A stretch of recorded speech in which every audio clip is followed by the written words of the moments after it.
નમસ્કાર, ન્યૂઝરૂમ લાઈવમાં આપનું સ્વાગત છે। સમાચારો સાથે હું છું આપની સાથે વિકાસ મુકવાણા। તો ગુજરાતમાં દહેગામમાં શાંતિ ડહોળનારા લોકોને ઝડપવામાં આવી રહ્યા છે। એક બાદ એક એમની અટકાયત થઈ રહી છે। દહેગામમાં બહિયલ ગામે જૂથ અથડામણ થઈ હતી અને હવે આ કેસના આરોપીઓને પોલીસ ઘરમાં ઘૂસીને ઝડપી રહી છે। તેના આ વિડીયો સામે આવ્યા, જેમાં જોઈ શકાય છે પોલીસની ટીમ સિવિલ ડ્રેસમાં અહીંયા પહોંચે છે। કદાચ એડી સ્ટાફના લોકો હશે અને જેવા જ પોલીસના કર્મીઓ અહીંયા પહોંચે છે, અહીંયા અફડાતફડીનો માહોલ જોવા મળે અને તમામને એક બાદ એક અહીંયા પકડવામાં આવી રહ્યા છે। દહેગામમાં બહિયલ ગામે જૂથ અથડામણ થઈ હતી, જેના આરોપીઓને હવે ઝડપવામાં આવી રહ્યા છે। દ્રશ્યોમાં જોઈ શકાય છે પોલીસે ઘરમાં ઘૂસી આવે છે અને પછી એમને ઝડપવામાં આવી રહ્યા છે।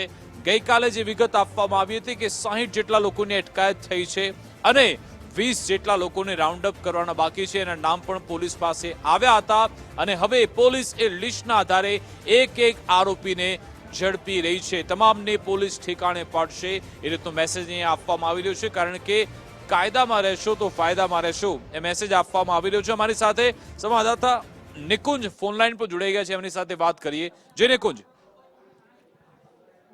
ગૃહ રાજ્યમંત્રી હર્ષ સંઘવી આજે બહિયલ ગામની મુલાકાત લેશે। મહત્વનું છે કે 2 દિવસ પહેલા આ ગામની અંદર 2 જૂથો વચ્ચે જૂથ અથડામણની પરિસ્થિતિ નિર્માણ પામી હતી।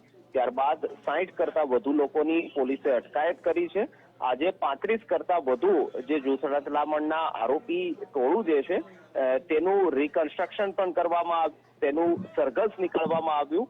આજે ખુદ ગૃહ રાજ્યમંત્રી એ ગામની મુલાકાત લેશે, એ સ્થળની મુલાકાત લેશે જે ગરબી સ્થળ પર માતાજીના ગરબા ગવાઈ રહ્યા હતા, ત્યાં પથ્થરમારો કરવામાં આવ્યો હતો, તે સ્થળ પર જશે અને માહિતી મળી રહી છે કે માતાજીની આરતી પણ ગૃહ રાજ્યમંત્રી હર્ષ સંઘવી તે જગ્યા પર જઈને ઉતારવાના છે।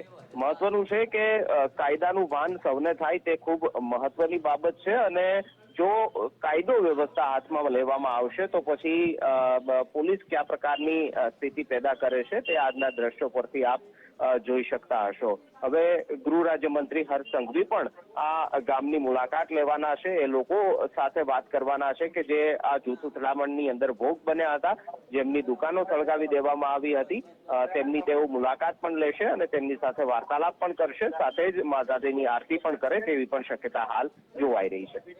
બિલકુલ આભાર નિકુંજ, તમામ જાણકારી આપવા બદલ।